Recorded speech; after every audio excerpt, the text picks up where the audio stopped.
الحمد لله كما هو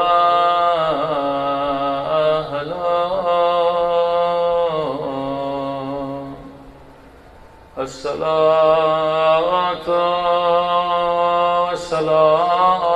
والسلام على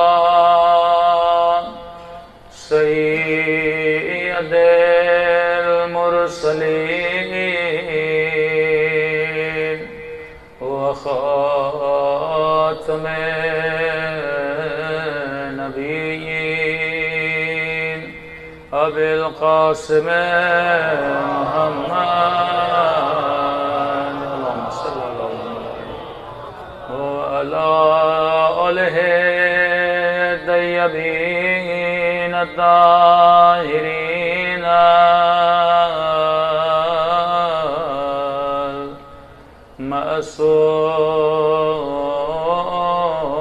المعصومين. سب مل کے دعا امام زمان.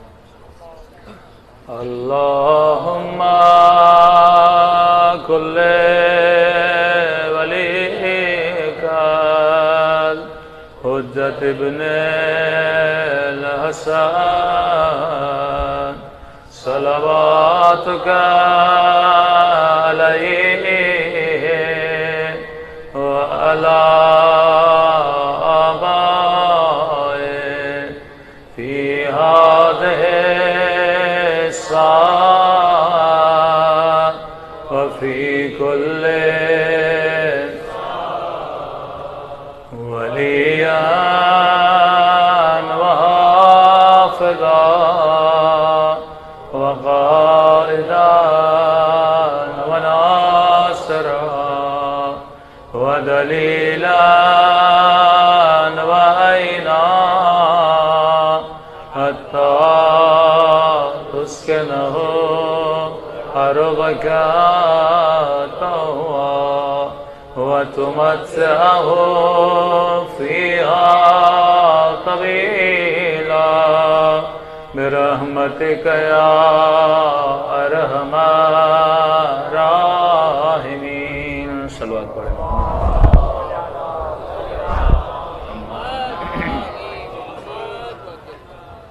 بسم اللہ الرحمن الرحیم. رب اشرح لی صدری ویسر لی امری واحلل عقدۃ من لسانی یفقهوا قولی. اما بعد فقد قال سبحانہ وتعالی بسم اللہ الرحمن الرحیم وما خلقت الجن والانس الا لیعبدون. صلوات پڑھیں محمد وعلی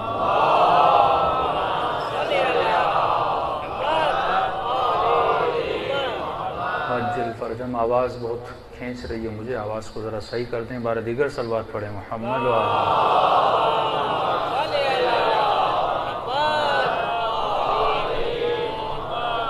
دعا ہے پروردگار عالم ہم سب کی عبادتوں کو اپنی بارگاہ میں قبول فرمائے، اور جس مقصد زندگی، مقصد حیات کی خاطر ان مجالس میں آتے ہیں، خدا ان مقاصد کو بھی ہم سب کے لیے کامیابی عطا فرما دے. صلوات پڑھیں محمد و آل محمد.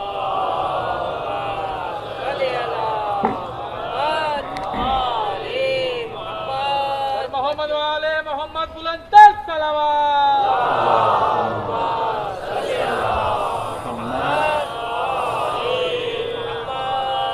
مسلسل آپ کی خدمت میں عرض کر رہے ہیں کہ خدا نے انسان کو کسی مقصد کے لیے بنایا، لیکن جب کسی کو اپنے مقصد کا پتہ نہ ہو، وہ اپنے وجود کو اس جگہ پہ استعمال کرتا ہے جو جگہ اس کے استعمال کی نہیں ہے. ہم نے مثال دی کہ اگر کسی کے گھر میں کمپیوٹر ہو اور اسے پتہ نہ ہو کہ کمپیوٹر کو استعمال کیسے کیا جاتا ہے، تو وہ کمپیوٹر اس کے فائدے کا نہیں ہے. اگر آپ 2.5 لاکھ 3 لاکھ کا موبائل خرید کے آئیں لیکن آپ کو پتہ ہی نہ ہو کہ موبائل کو یوز کیسے کرنا ہے، تو وہ موبائل آپ کے کسی بھی کام کا نہیں. کئی آپ نے پکچرز دیکھی ہوں گی کہ لوگ بہترین گاڑی ہوتی ہے لیکن اس پہ گدھے لے جاتے ہیں. مطلب اسے پتہ ہی نہیں کہ بھائی گاڑی کی بھی کوئی عزت ہوتی ہے. اس کا بھی کوئی بنانے والے نے انسانوں کے لیے بنائی ہے، یہ گدھوں کے لیے بکریوں کے لیے نہیں بنی۔ کئی بار آپ نے دیکھا ہوگا پاکستان کی ٹرین میں بکریاں اور گدھے جا رہے ہوتے ہیں، مطلب اسے پتہ نہیں کہ یہ چیز بنی کس مقصد کے لیے۔ کئی بار ہم نے دیکھا کہ لوگوں کے دیہاتی لوگ تھے، فریج پڑا ہوا تھا اور اس نے فریج میں اپنے جوتے رکھے، کپڑے رکھے، اب اسے یہ نہیں پتا کہ فریج کس مقصد کے لیے بنا ہے۔ وہ سمجھ رہا یہ بھی ایک الماڑی ہے، 4-5 اس میں جگہ ہیں، تو بندہ اس میں کپ وپ بھی رکھ لے اور اپنا سامان بھی رکھ لے۔ تو جب انسان کو پتہ ہی نہ ہو کہ جو چیز جس نے بنائی ہے وہ کس مقصد کے لیے بنائی ہے، وہ اس کو غلط استعمال کرتا ہے۔ اگر شمر کو پتہ چل جاتا کہ جسم حسین کو قتل کرنے کے لیے نہیں بنا، حسین کو مدد کرنے کے لیے بنا، وہ کبھی قاتل حسین ابن علی نہ بنتا۔ اگر ہمیں پتہ چل جاتا یہ خدا نے جو اعضاء و جوارے دیے ہیں بھائی کسی مقصد کے لیے دیے ہیں، مطلب اس ٹی وی کو کیسے چلانا ہے، موبائل کو کیسے یوز کرنا ہے، فریج کو کیسے استعمال کرنا ہے، یہ علم ہونا چاہیے۔ علم نہیں تو برترین چیز آپ کو ملے گی، آپ بدترین اس سے استفادہ کرو گے۔ اب سوال یہ ہے کہ خدا نے ہم سب کو جسم دیا، اس جسم کو میں نے کہاں استعمال کرنا ہے، آنکھوں کو کہاں استعمال کرنا ہے، کانوں سے کون سی آوازیں سننی ہیں، زبان سے کون سے الفاظ بولنے ہیں، یہ مجھے کون بتائے گا، یہ مجھے کون سکھائے گا، یہ وہی بتائے گا جس نے تجھے بنایا ہے، جو تیرا خالق بھی ہے، جو تیرا مالک بھی ہے۔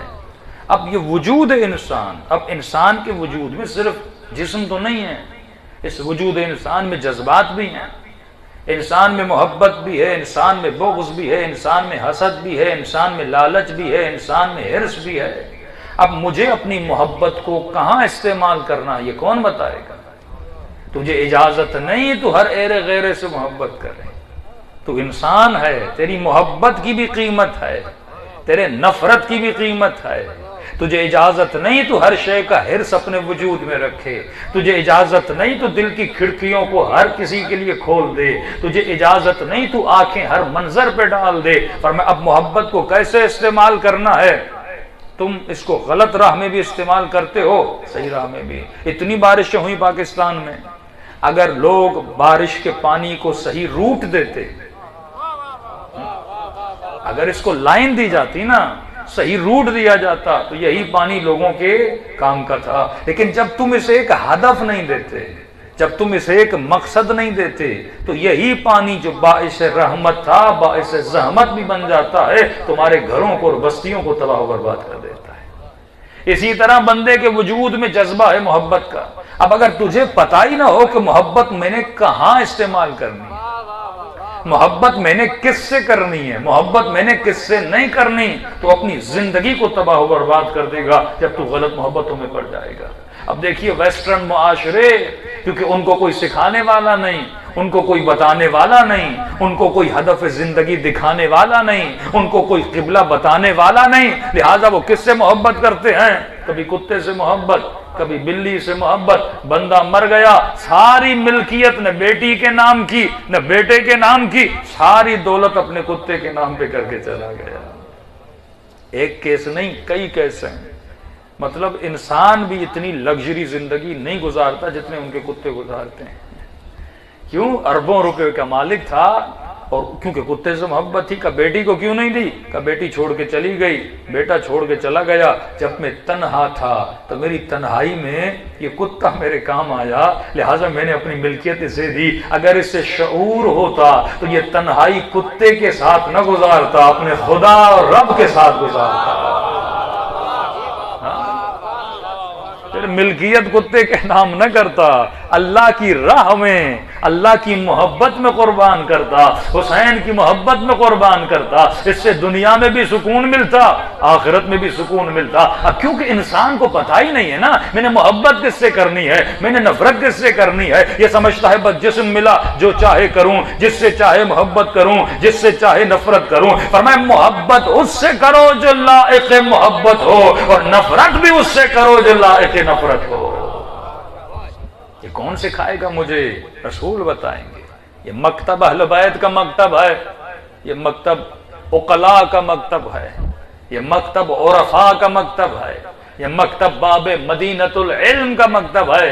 یہاں محبت کی بھی ویلیو ہے، یہاں نفرت کی بھی ویلیو ہے، یہاں تبرع بھی ہے، یہاں تبرع بھی ہے اور تولا بھی ہے، یعنی محبت بھی واجب ہے، نفرت بھی واجب ہے، لیکن محبت کس سے کرنی ہے، نفرت کس سے کرنی ہے، یہ کون بتائے گا، مجھے کون تربیت دے گا، مجھے کون سکھائے گا، یہ مکتب علی میں پتہ چلتا ہے۔ لیکن جو معاشرے انزوا کا شکار ہوتے ہیں، تنزلی کا شکار ہوتے ہیں، جو اوپر نہیں جاتے بلکہ حیوانیت میں گرتے جاتے ہیں، آپ کو بارہا نظر آئے گا، پڑھا لکھا بندہ، ڈاکٹر ہے، انجینئر ہے، بڑے پڑھے لکھے لوگ، اب یہاں پاکستان میں بھی آپ دیکھ رہے ہیں، لیکن کتے اپنے ساتھ بٹھائے ہوتے ہیں، بلیاں اپنے ساتھ بٹھائی ہوتی ہیں۔ یہ نہیں کہ ہمیں کتوں سے نفرت ہے، اسلام کہتا ہے کتے کو بھی وہاں رکھو جہاں کتے کے رکھنے کی جگہ ہے۔ اگر تیرے پاس بکریاں ہیں، حفاظت کے لیے کتا رکھو، اگر تو گاؤں میں رہتا ہے، چور کا خطرہ ہے تو کتا رکھو تاکہ تیری حفاظت کرے۔ کتے دیواروں کے پاس بٹھانے کے لیے ہیں، بیڈ روم میں بٹھانے کے لیے نہیں ہیں، گاڑیوں میں بٹھانے کے لیے نہیں ہیں۔ لیکن جب انسان کو پتہ ہی نہ ہونا، کبھی کتا، کبھی بلی، کبھی شیر، ان چیزوں سے محبت کرنے لگتا ہے، کہتے ہیں شاید ایک دن آ جائے تو لوگ کاکروچ بھی پالنا شروع کر دیں، ہلکی سی رسی باندھ دیں گے اسے کہ تو میرے پیچھے چلتا۔ اب انسان جب گرتا ہے نا تو حیوانوں کا عاشق بنتا ہے، جب ابھرتا ہے نا تو حسین کا عاشق بن جاتا ہے۔ کس کا عاشق بن رہا ہے؟ تجھے اجازت نہیں ہر جگہ ہر شے کا عاشق بننے کی، ہر کسی سے محبت کرنے کی۔ فرمایا محبت عاقلانہ ہو، عشق عاقلانہ ہونا چاہیے۔ جو شہوت سے بھرا عشق ہے وہ کسی کام کا نہیں، وہ تو گھوڑا بھی کرتا ہے، وہ تو گدھا بھی ایسا عشق کرتا ہے۔ تیرے عشق میں عقل ہونی چاہیے۔ رسول فرماتے ہیں وہ پھول جو خوبصورت تو بہت ہے لیکن گندگی میں اگا ہے، اس کے عاشق نہ بننا۔ یا رسول اللہ کیوں؟ کہ چہرہ تو خوبصورت ہے لیکن یہ دیکھو غذائیت کہاں سے ملی ہے، پلا کس ماحول میں ہے، اس کے حسب کو دیکھا کرو، اس کے نسب کو دیکھا کرو۔ یہ تو دیکھو شجرہ ملعونہ ہے یا مبارکہ ہے، اس کا حسب کیسا ہے، اس کا نسب کیسا ہے، ظاہری شکل و صورت کو نہ دیکھا کرو۔ تو تبھی تو ہم کہتے ہیں اگر ہم اہل بیت سے محبت کرتے ہیں اور اگر تو دشمن علی سے محبت کرتا ہے تو ہم بھی حسین کا حسب بتاتے ہیں، تو بھی دشمن علی کا حسب بتا۔ حسب سے پتا چلتا ہے محبت کا معیار ہو، کس لیے تو محبت کر رہا ہے، کس سے محبت کر رہا ہے، کیوں محبت کر رہا ہے، تیرے اندر تمیز ہونی چاہیے۔ تو محبت کو اہل بیت تربیت دیتے ہیں کہ کس طرح محبت کرنی ہے، کس سے محبت۔ اس طرح لاکھوں جذبات میرے اندر ہیں۔ اب تربیت ایک ایسا ٹاپک ہے کہ انسان ہی تب ہے جب اپنی کیا کرے، تربیت کرے۔ ایک اور پوائنٹ جوانوں کے لیے کہ دیکھیے آپ کے موبائل میں اسٹوریج ہے نا، 60 GB 70 GB 80 GB اسٹوریج ہے۔ اب جس نے موبائل میں اسٹوریج رکھا مطلب اس نے بتایا کہ اس میں اتنا ڈیٹا ڈالنے کی گنجائش ہے، اس سے مزید ڈیٹا نہیں جا سکتا، میموری فل ہو جائے گی، پھر آپ کو کچھ ڈیلیٹ کرنا پڑتا ہے، خالی کرنا پڑتا ہے۔ اب جو لوگ بینک میں کام کرتے ہیں، جن کا کام پکچر سے موویز سے نہیں ہے، زیادہ ٹیکسٹ ہوتا ہے، تو ان کو اتنے ڈیٹا کی ضرورت نہیں پڑتی۔ اب ایک آدمی نے مثلا مولا علی کی پوری مووی دیکھنی ہے، اس کو اتنا ڈیٹا چاہیے، کسی نے آڈیو سننا ہے، اس کا ڈیٹا کم ہے۔ تو کمپنی ڈیٹا بناتی ہے اور ڈیٹا کے لیے ہارڈ ڈسک بناتی ہے۔ ہارڈ ڈسک کیوں ہے؟ تاکہ اس میں ڈیٹا ڈالا جائے، اس کی کیپیسٹی اتنی زیادہ ہوتی ہے۔ اللہ نے بھی آپ کو ایک ہارڈ ڈسک دیا ہے، خدا نے آپ کو میموری دی، ہارڈ ڈسک دیا ہے۔ کبھی سوچا کہ انسان قرآن پورا یاد کر لے، نہج البلاغہ پوری یاد کر لے، کبھی اس ہارڈ ڈسک نے بھولا ہو کہ میں بھر چکا ہوں؟ آج تک کوئی پروفیسر، یہ 90 سال تک لوگ پڑھتے ہیں، یہ نہیں بولتا میں نہیں بھرا ہوں۔ مطلب خدا نے تجھے ایک ایسا ہارڈ ڈسک دیا ہے جو انلیمیٹڈ ہے، جو کبھی بھرتا نہیں ہے۔ اب خدا نے انلیمیٹڈ ہارڈ ڈسک دیا ہے، مطلب جب انلیمیٹڈ ہارڈ ڈسک دے رہا ہے تو کیوں دے رہا ہے؟ اس لیے دے رہا ہے تاکہ میں اس میں انلمیٹڈ علم ڈالوں، انلمیٹڈ تربیت لوں۔ اب اس میں کیا بھرنا ہے تو رسول نے خود فرما دیا، انا مدینۃ العلم وعلی بابھا، میں شہر علم ہوں اور علی کیا ہے؟ دروازہ ہے۔ اب اور آسان کروں، یہ آپ کی یو ایس بی ہے سمجھو، اس میں مجھے ڈالنا ہے ڈیٹا۔ ڈیٹا کہاں سے ملے گا؟ تربیت کا ڈیٹا، انسانیت کا ڈیٹا، خود کو سدھارنے کا ڈیٹا کہاں سے ملے گا؟ درے باب مدینۃ العلم۔ اب ایسے سمجھو کہ مولا علی سٹی آف نالج ہے، شہر علم، دروازہ علم۔ سمجھو ایک کمپیوٹر ہے جس کے پاس پوری کائنات کی معلومات موجود ہے، مجھے کرنا کیا ہے؟ مجھے اپنی یو ایس پی کو علی کے کمپیوٹر میں ڈالنا ہے، وہاں سے میں نے علم حاصل کرنا ہے۔ یہ جو مجلس امام حسین میں آتے ہو، تم ڈیٹا لے رہے ہو محمد اور آل محمد سے، اور صرف ڈیٹا لینا نہیں ہے، اس کو اپنے وجود پہ انسٹال بھی کرنا ہے۔ صرف اپلیکیشن ڈاؤن لوڈ نہیں کرنی، اسے انسٹال بھی کرنا ہے۔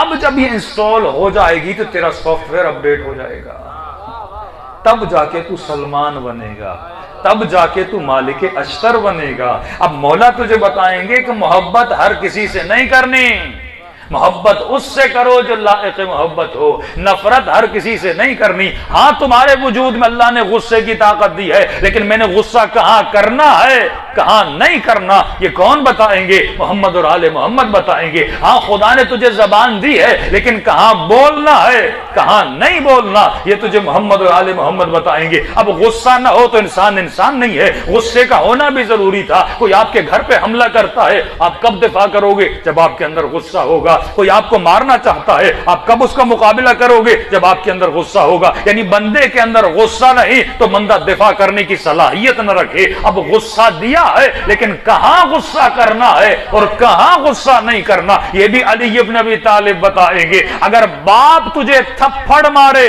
تو باپ پہ غصہ نہیں کرنا، وہاں پہ کنٹرول کرنا ہے۔ اور اگر کوئی حسین کی مخالفت کرے، دین خدا کو پامال کرے، تو امام حسین نے کربلا میں آ کے بتایا کہ حسین نے اپنے غصے کو اللہ کی راہ میں خرچ کیا۔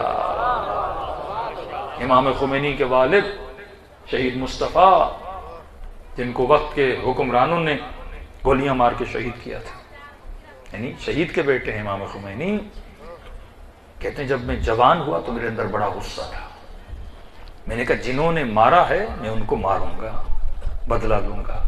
پھر کہتے ہیں میں نے علم اہل بیت کو حاصل کیا، مجھے پتا چلا کہ علی کا شیعہ ٹین کے ڈبے کی طرح نہیں ہوتا، ہاں جلدی گرم ہو جائے اور بہت جلدی ٹھنڈا ہو جائے نہیں، یہ اپنے غصے کو کیا کرتا ہے؟ صحیح جگہ پہ صحیح طریقے سے استعمال کرتا ہے۔ اب کہتا مجھے غصہ تھا جن لوگوں نے مارا تھا، میں 4-5 کو پکڑ کے ٹیم بنا کے مروا دیتا تو کیا بننا تھا؟ میں نے کہا نہیں، میں 1-2 کو نہیں ماروں گا، جس نظام نے ان کو کھڑا کیا ہے نا میں اسی نظام کی جڑوں کو کاٹ دوں۔ کہا میں نے اپنے غصے کو علم حاصل کرنے کے لیے استعمال کیا۔ کہ خمینی اپنا غصہ کسی کو مارنے کے لیے نہیں، علم حاصل کر، مجتہد بن، اتنی طاقت بنا، شیعہ قوم کے پائے بن جا اور اصول بن جا، پھر اس قوم کو اس نظام کو گرانے کے لیے مدد سے حاصل کر ان کی۔ اور خمینی کہتے میں نے وہی کیا، انہوں نے ایک کو شہید کیا تھا، میں نے پورے نظام یزیدیت کو ہی گرا دیا۔ یہ طاقت ہوتی ہے کہ انسان کو پتا ہو مجھے اپنا غصہ کہاں پہ استعمال کرنا ہے۔ اب کئی لوگوں کو بیچاروں کو پتا نہیں ہوتا، عشق میں شکست ملتی ہے غمگین ہو جاتے ہیں، اور ان کو یہی نہیں پتا کہ مجھے اپنا غم کہاں استعمال کرنا ہے۔ ہاں بندہ غمگین ہوا نشائی بن گیا، خودکشی کر لی، بیلٹ لے کے ہاتھ کاٹ دیا، ہاں اور دن رات غالب کے شعر پڑھنے لگا۔ اس پاگل کو پتا ہی نہیں کہ غم کا علاج شعر و شاعری نہیں، گانے نہیں۔ اب 4 فلمیں دیکھا اور جذباتی، مطلب پیٹرول کے اوپر، آگ کے اوپر اور پیٹرول چھڑکو۔ ہاں فلمیں دیکھ، جوان کیوں تباہ و برباد ہو رہا ہے ہمارا معاشرہ۔ وہ کہتا ہے غم ہے، پریشان ہو، ہاں بھائی چلو اب غم میں کیا کرنا ہے؟ گانے سنتا ہے، کبھی غمگین ہوتا ہے تو کبھی سیڈ شاعری پڑھنے لگتا ہے، غمگین ہوتا ہے تو کبھی خود کو نقصان دیتا ہے. بھائی تو خود کو نقصان دے گا، اس سے تیرا غم دور ہونے والا تو نہیں ہے. اللہ امام حسین جب کربلا میں غمگین تھے تو حسین نے کیا کیا؟ کہا رضن برضاؤ تسلیما لامرے لا معبود سواک. اے خدا میں تیری رضا پہ راضی، تیرے امر کے سامنے تسلیم، تیرے علاوہ میرا کوئی خدا تو نہیں ہے. آخر میں کہا یا غیاث المستغیثین، اے فریاد سننے والوں کی، فریاد سننے والے. اللہ کہتا ہے اَمَّن يُجِيبُ الْمُضْطَرَّ إِذَا دَعَاهُ وَيَكْشِفُ السُّوءَ. آئے وہ بندے جس کا دل ٹوٹ گیا ہے، اللہ کی دربار میں آ، میں تیرے غموں کو دور کرنے والا ہوں. لبیک یا حسین، لبیک یا حسین، لبیک یا حسین، لبیک یا حسین.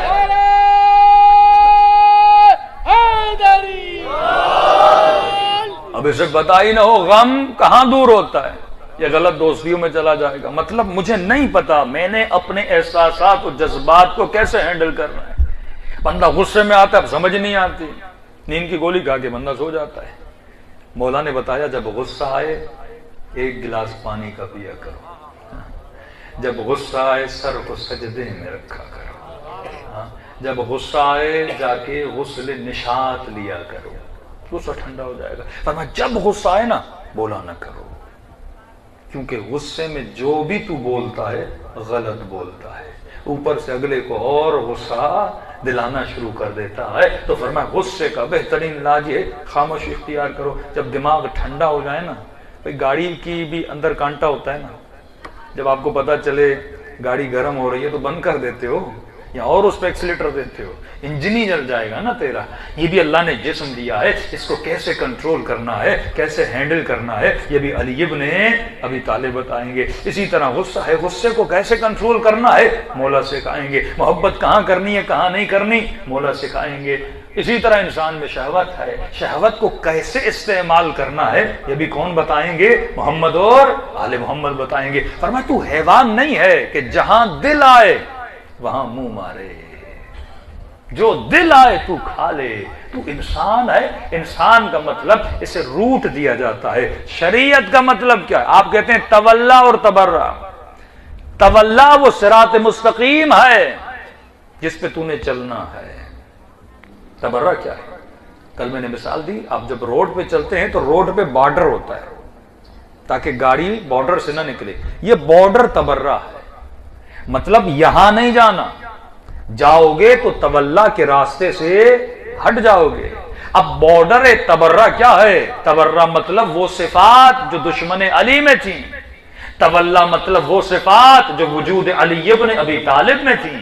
علی کی صفات کو پیدا کر اور یزیدی صفات کو اپنے وجود سے نکال دے، تبھی تو وجود کو سنبھال پائے گا. اب مولا کی مثال سنیے. علی ابن ابی طالب مثال دیتے ہیں. مولا فرماتے خدا رحمت کرے اس بندے پر، پہلی مجلس میں نے شاید حدیث پڑھی تھی، جسے 3 چیزوں کا علم آ جائے کہ کہاں سے آیا ہے، کہاں پہ رہ رہا ہے اور کہاں اس نے جانا ہے. جو بھی ان 3 چیزوں کو سمجھ لے خدا اس کی زندگی میں سکون نازل کرتا ہے، کیونکہ اسے پتا ہے میں دنیا میں کیوں آیا ہوں، کیا کرنے آیا ہوں اور کہاں مجھے جانا ہے. ہم کہاں سے آئے؟ کہا انا للہ، تم سب اللہ کی طرف سے آئے ہو. مطلب یہ بھول جاؤ تو زمینی مخلوق ہے. ہم سب عالم جبروت سے آئے، ہمارا دنیا سے لینا دینا ہے ہی نہیں. تم وہاں سے آئے ہو. پھر کہا وَإِلَيْهِ رَاجِعُونَ، اور واپس پلٹ کے کہاں آؤ گے؟ میری طرف آؤ گے. میں نے 4 مراتب گنوائے، جماد، نبات، حیوان، انسان. جماد پتھر، نبات درخت، حیوانات. میں نے کہا ہم پتھر نہیں پر پتھر کے کمالات رکھتے ہیں، ہم درخت نہیں پر درخت کے کمالات رکھتے ہیں. درخت بڑا ہوتا ہے، انسان بھی بڑا ہوتا ہے. ہم حیوان نہیں پر جتنے کمالات عادتیں حیوانوں کے اندر ہیں وہ ساری چیزیں ہمارے اندر بھی موجود ہیں. کھانا پینا، چلنا پھرنا، شہوت، شادی، بچے، یہ سب کچھ حیوان بھی کرتا ہے، انسان بھی کرتا ہے. اب فرماتے ہیں انہی مراتب کو تم نے شکم مادر میں طے کیا. سب سے پہلے مولا فرماتے ہیں اولہ نطفہ آخرہ جیفہ. جب شکم مادر میں ایک نطفہ ٹھہرا تب تو جماد تھا. کیا تھا؟ جماعت تھا، ایک پتھر کی طرح جماعت تھا۔ جب اس نطفے نے بڑھنا شروع کیا تب تو نبات بنا، درخت کی طرح، ایک پودے کی طرح تو نے بڑھنا شروع کیا۔ جب وہ جسم بن گیا، اس کے اندر بھوک آئی، جب یہ 4 مہینے کا ہوا، اس کی دل نے دھڑکنا شروع کر دیا، اس کے اندر جذبات آنا شروع ہو گئے، اب مقام حیوان پہ آ کے کھڑا ہوا تو۔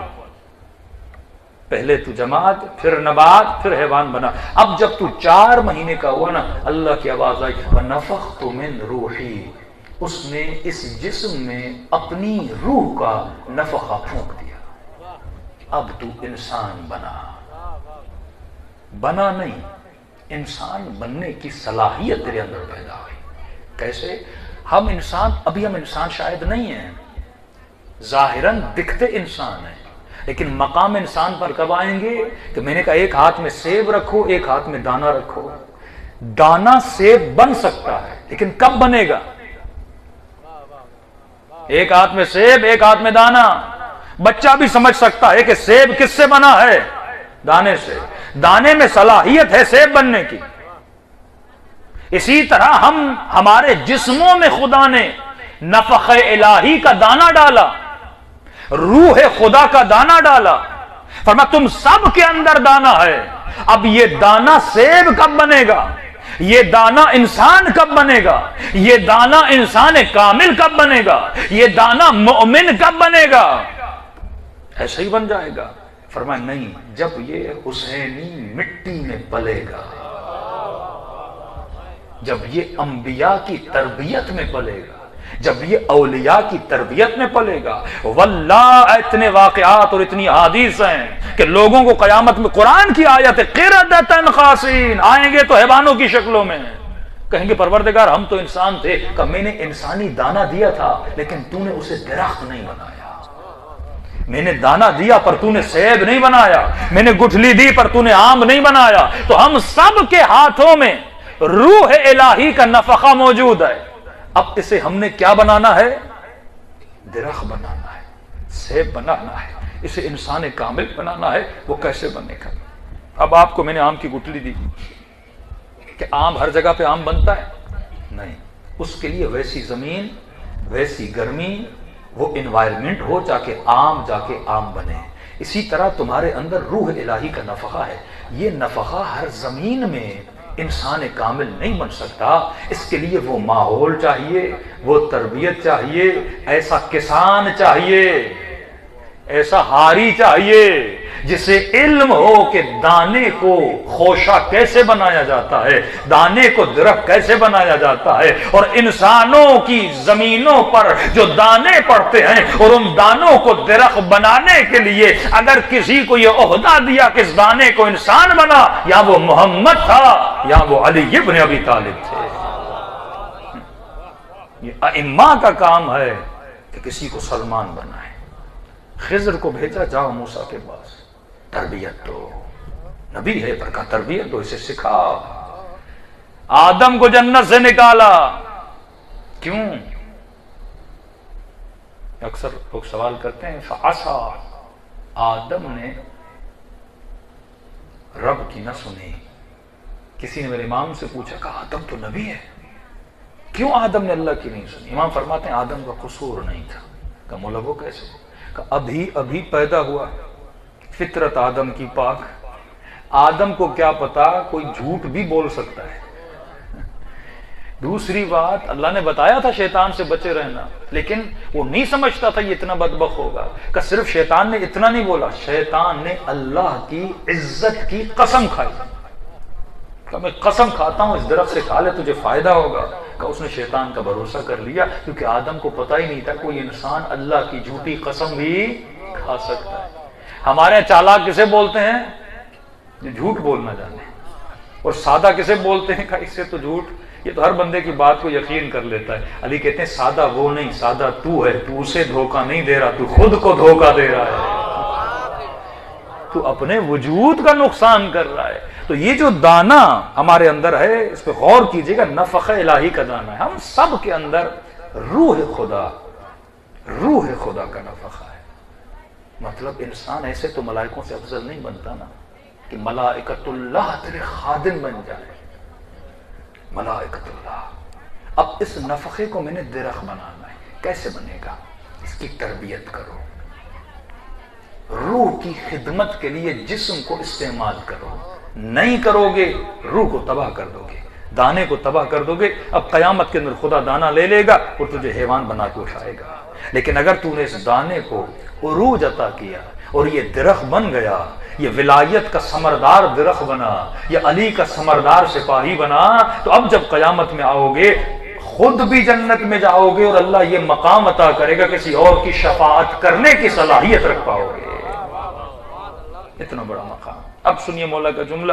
مولا نے ایک تشبیہ دی انسان کی اور عالم برزخ کی. ہم آئے عالم جبروت سے. کہاں پہ رہ رہے ہیں؟ اس کو بولتے ہیں عالم ناسوت، عالم مادہ، مٹیریلسٹ دنیا. کہاں سے آئے؟ جبروت سے. کس میں آئے؟ جسم میں آئے. جسم کہاں سے بنا؟ دنیا کی پیداوار ہے نا جسم. جسم آخرت کی پیداوار نہیں ہے، جسم دنیا کی پیداوار ہے. تبھی جب انسان مرتا ہے تو جسم کہاں جاتا ہے؟ مٹی میں، کیونکہ جہاں سے آیا ہے وہیں جاتا ہے، پھر مٹی بن جاتا ہے. لیکن روح جہاں سے آئی ہے پلٹ کے کہاں جاتی ہے؟ وہاں چلی جاتی ہے، کیونکہ روح کا یہاں سے لینا دینا نہیں ہے. روح کو دنیا میں مزہ ہی نہیں ملتا. روح کو مزہ کہاں ملتا ہے؟ جہاں سے آئی ہے. اب اس کو محسوس کرواؤں گا تاکہ آپ محسوس کریں. روح عالم جبروت سے آئے کہاں؟ عالم ناسوت میں. 2 سفر کی ہم نے، وہاں سے آئے یہاں کے بعد کہاں جانا ہے؟ عالم برزخ. مطلب اس بدن سے روح نکلے گی، عالم برزخ میں خدا ایک اور بدن دے گا جس کی کوالٹیز الگ ہوں گی، ترقی یافتہ بدن ہوگا، وہاں پہ ہماری روح چلی جائے گی. عالم برزخ کے بعد ہم کہاں جائیں گے؟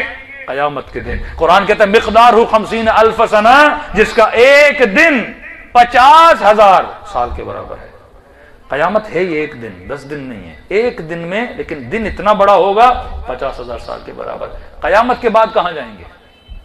یہ سفر ہیں جو انسان کرتا جائے گا. 4 سفر ہم نے طے کیے. 5واں سفر ہے جسے بولتے ہیں ابدیت، کہ سورہ یہ بقرہ کی آیت الکرسی میں پڑھتے ہیں نا، خالدین فیہا، ہمیشہ جہاں انسان رہے گا، یا ہمیشہ جہنم میں رہے گا یا ہمیشہ جنت میں رہے گا. اب بالکل جو آخری ہمارا سفر ہے وہ ابدیت کا سفر ہے. تو اب معصوم فرماتے اپنی نیت کو بنا. اگر تو صرف یہ سوچے گا دنیا کے لیے بنا ہے، دن رات دنیا کے لیے محنت کرے گا. لیکن اگر تو نے یہ سوچ لیا مجھے یہاں سے برزخ جانا ہے، برزخ میں قیامت جانا ہے، قیامت سے ابدیت میں جانا ہے، تو اب تمہارے کام دنیا کے لیے نہیں ہوں گے، ابدیت کے لیے ہوں گے. مولا حسین کی نگاہ ابدیت پر ہے، یزید کی نگاہ دنیا پر، ابن سعد کی نگاہ حکومت رائے پر. جنہوں نے علی سے خلافت چھینی ان کی نگاہ صرف تخت پر تھی، علی کی نگاہ ابدیت پر ہے. نگاہ جتنی بلند کرو گے. یہ بالکل ایسے ہے کہ آپ کو پتا ہے مجھے ٹنڈولا یار سے حیدرآباد جانا ہے، گاڑی میں کتنا پیٹرول بھراؤ گے؟ حیدرآباد جتنا 2,000-3,000 کا بھر لو پہنچ جاؤں گا. لیکن اگر کسی نے یہ سوچا مجھے ٹنڈولا یار سے کربلا تک جانا ہے، وہ ٹینکی فل بھی کرے گا، اور اگر پتا ہو کہیں اور پیٹرول نہیں ہے تو 4-5 ڈبے اپنی چھت کے اوپر بھی رکھے گا. کسی اور کوئی بولے گا راستے میں بھی میرے لیے پیٹرول کا بندوبست کرنا، کیونکہ سفر لمبا تو محنت اتنی لمبی بندہ کرتا ہے. لیکن جس کا ارادہ ہی کمزور، بس مجھے گھر بنانا ہے، شادی کرنی ہے، 4 بچے پیدا کرنے ہیں، آیا گیا کھایا پیا مرا، خسرت دنیا والآخرہ.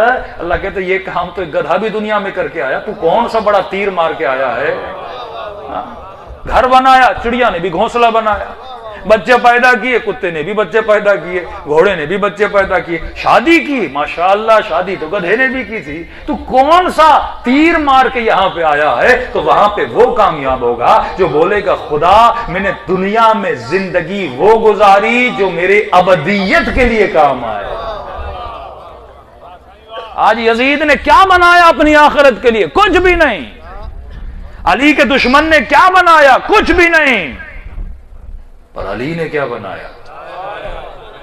ایسے تو کوئی قسیم النار والجنہ نہیں بنتا، ایسے تو کوئی سیدہ شباب اہل جنت نہیں بنتا. ارے جنت کے جوانوں کے سردار اللہ نے کہا کل شاید یہ نکما مسلمان اعتراض کرے کہ حسین کو یہ مقام کیوں دیا، حسن کو مقام کیوں دیا، کہ حسین کربلا جا کر بتا تو اس مقام کے لائق تھا۔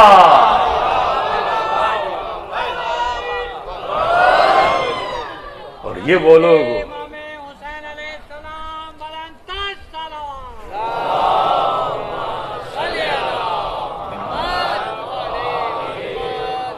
پڑھتے نہیں مسلمان اپنی کتابیں، پھر رسول نے جن جن پہ لعنتیں کی وہ بھی انہوں نے خود بتایا کہ لعنت کیوں کی۔ جس وقت لعنت کی تھی نا اس وقت انہوں نے کچھ بھی نہیں کیا تھا۔ حدیث ہے نا کہ سوار پر، جو سواری کو چلا رہا ہے اس پر، تینوں پہ اللہ کے رسول نے لعنت کی تھی۔ جن پہ مسلمان ماشاءاللہ درود پڑھتے ہیں سمجھو، تو انہوں نے اپنے کردار سے بتایا رسول نے ہمارے اوپر لعنت کیوں کی تھی۔ اہل بیت نے اپنے کردار سے بتایا کہ ہمیں یہ مقام کیوں ملا تھا۔ مثال کے طور پہ ایک جوان لڑکا ہو، ہم اس امام بارگاہ کی مثلاً انجمن کا صدر بنا دیں، دنیا کہتی ہے نا اس نے کیا کیا، اتنے بزرگ بیٹھے تھے آپ نے اسے کیوں بنایا۔ اب اسے پروف کرنا ہوتا ہے کہ اگر مجھے مقام ملا کیوں ملا۔ اہل بیت نے واللہ پروف، حالانکہ اہل بیت کو پروف کرنے کی ضرورت ہے نہیں، لیکن دنیا اگر اعتراض کرے کیا حسین نے کون سا کام کیا تھا کہ اسے سید شباب الجنت بنا دیا، کہ حسین کے صبر کو دیکھ کر آدم بھی پریشان تھا۔ صبر حسین، انبیاء پریشان تھے، اتنا صبر جو حسین نے کیا کوئی عام انسان کر سکتا ہے؟ دین خدا کے لیے، شریعت خدا کے لیے کوئی اپنا سب کچھ لٹا سکتا ہے؟ جو علی ابن ابی طالب نے کیا، مولا فرماتے ہیں میں نے رنج و غم کے گھونٹ پیے ہیں، جو امام رات بھر اپنا سر کنویں میں ڈال کے روتا رہے کہ ہمیں جنت کی طرف بلاتا ہوں، کہتے نہیں ہمیں جہنم جانا ہے، میں ہدایت کی طرف بلاتا ہوں، کہتے نہیں۔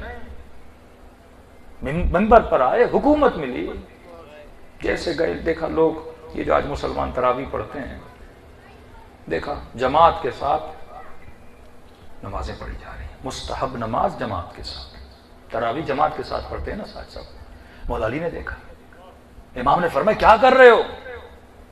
ہم نماز پڑھ رہے ہیں۔ امام نے کہا آج تک تم نے دیکھا رسول مستحب نماز جماعت سے پڑھے؟ کہیں رسول نے نہیں پڑھی تھی لیکن خلفاء نے تو پڑھی تھی۔ تو امام نے کہا میں سنت رسول کو زندہ کرنے کے لیے آیا ہوں، علی کی حکومت ہے تو اجازت نہیں تم پڑھو۔ آوازیں بلند ہو گئی، واہ سنتا، علی شیخین کی سنت کو ختم کرنے کے لیے آیا۔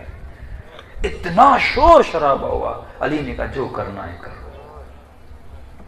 ہدایت میں کوئی زبردستی نہیں ہوتی۔ کنویں میں سر ڈال کر علی بن ابی طالب، اب نہج البلاغہ کے خط تو پڑھو جو مولانا میر شام کو لکھے۔ مولا فرماتے ہیں علی کی وہ حالت ہے کہ کرے تو کیا کرے، زیادہ کھینچتا ہوں تو بندے آگے مر جاتے ہیں، سستی دیتا ہوں تو دین تباہ و برباد ہوتا ہے۔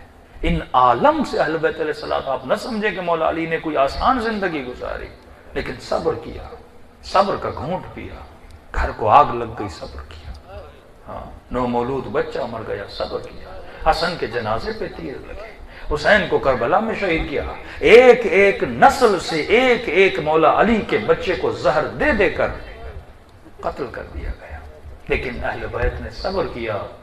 یہاں تک ملتا ہے کہ ننھی سی بچی جناب سکینہ جب غصے میں آتی تھی، جب دکھ بھری آہیں بھرتی تھیں، بد دعا دینا چاہتی تھیں، لیکن امام سجاد بولتے تھے سکینہ بد دعا نہ دینا، بابا کا حکم ہے صبر کرنا۔ انہوں نے اپنے کردار سے بتایا، اپنی رفتار سے بتایا۔ بھائی بندہ کس چیز سے پہچانا چاہتا ہے؟ اپنے کلام سے، اپنی کتاب سے، اپنی معلومات سے، اپنے صفات و کردار سے۔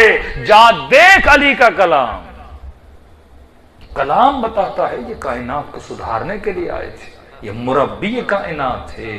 تو اے انسان اپنے وجود کو سمجھ، اپنے جذبات کو سمجھ کہ مولا فرماتے ہیں ابدیت کی نیت کر، جو بھی کام کر تیری نگاہ میں دنیا نہیں ہونی چاہیے، نگاہ ابدیت میں ہونی چاہیے۔ 4 سفر، جبروت سے ناسوت، ناسوت سے برزخ، برزخ سے قیامت، قیامت سے ابدیت کا سفر، اب سامان سفر وہ باندھ جو تیری ابدیت کے لیے کام ہے.